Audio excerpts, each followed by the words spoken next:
Valomerabantsika tsirairay avy indray amin'ity talata maraina fa 7 ny volana May ity misaotra an'Andriamanitra isika fa mbola mena izao fotoana izao indray ary saoran'ny fanahy masina izay mihay anao ary mitaona anao ihany koa mba anao lohalaran'Andriamanitra amin'ity maraina ity.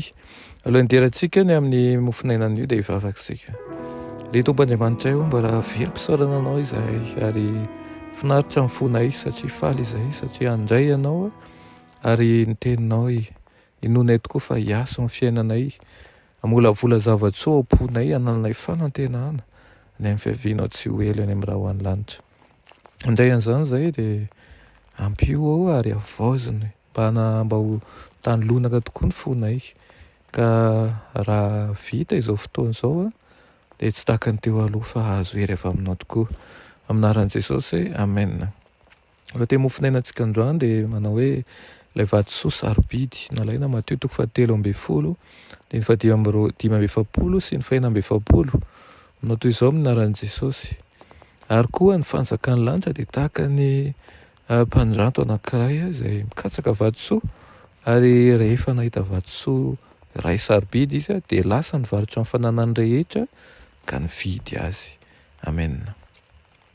Maneho ny hare-tsarobidin'i Kristy io vatosoa io izay tahaka ny volamena izay nafena le any anaty sary eny. Amin'ny Kristy no ahitana an'izay rehetra ilayntsika amin'izao fiainana izao sy izay hatanteraka ny fifaliantsika any amin'ilay fiainana ho avy. Tsy hahavidin'ny fiadanana sy ny fitsarana ary ny fitiavana izay natolotra ho famonjena ny vola rehetra eto amin'izao tontolo izao. Atolotra antsika ao amin'ny Kristy amin'ny alalan'ny finoana ireo tsy azontsika atao ny hividy an'izany any amin'Andriamanitra. Tsy manana n'inona mety hahavidy an'izany akory isika. Toy ny ahoana ary ny fividianana an'ilay harena mandrakizay, tsotra ihany amin'ny famerenana an'i Jesosy izay ho azy ny fandraisany azy ao am-po amin'ny alalan'ny finoana. Fiara-miasa amin'Andriamanitra izany, fitondrana ny ziogan'i Kristy ary fitondrana ny entany. Napetratsy Jesosy Tompo ny satro-boninahitra mahampanjaka azy. Nilaoza ny toerana mahakomandy ambony azy ka nosaronany maha-olombelona ny maha-Andriamanitra mba ahafahany manandratra ny taranak'olombelona amin'ny alalan'ny maha-olona azy. Tsapany loatra ny toba-bidin'ny taranak'olombelona ka tonga mpisolon'ny olona izy ary koa antoka ho azy ireo. I Kristy ilay fanatim-panavotana nilaozany ny voninahitra ny lanitra sy ny hareny rehetra. Navelany ny ajany tsy ny amoronan'ny fitiavan'ny olombelona sy falianana momba azy ireo am-pon'Andriamanitra fa ny anehoany ny fitiavany izay efa nisy raha teo tao am-pony Kristy. Nalohan'i Jesosy ny sandan'ny hareny rehetra, niraisy ny maha-olombelona dia nidina ho amin'ny fiainana feno fahantrany eto izy ary feno fanetrehetena tokoa izy mba hitadiavany sy hamonjeny ho azy ho anao. Amin'ny alalan'ny fahasavan'i Kristy no hanomezany hery sy fahamatorana antsika mba hahatonga antsika ho tanteraka ho aminy na dia tsy tonga lafatra ary izao isika. Nanao antoka ny tenantsika tamin'ny Satana isika fa tonga kosa Kristy mba handony onitra, mba hanavitra antsika.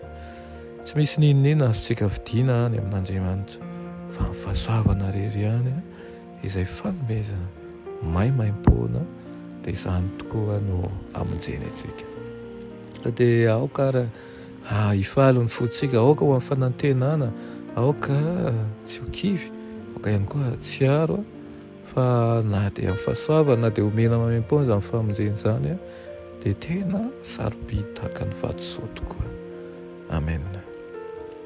Ry Tompon'Andriamanitra eo misaotra anao izahay ny amin'ny fitiavanao, ny amin'ny famonjena izay omenao, amin'ny fanetrehetena izay nasehonao ihany koa.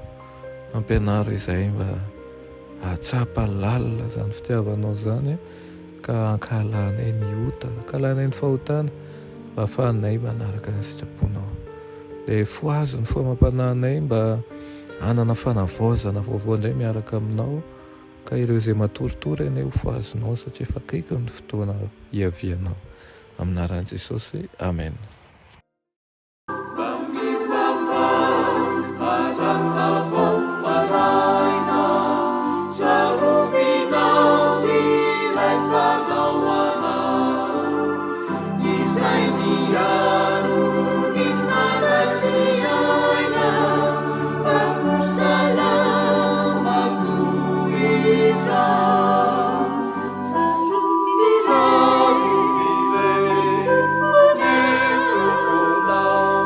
miaro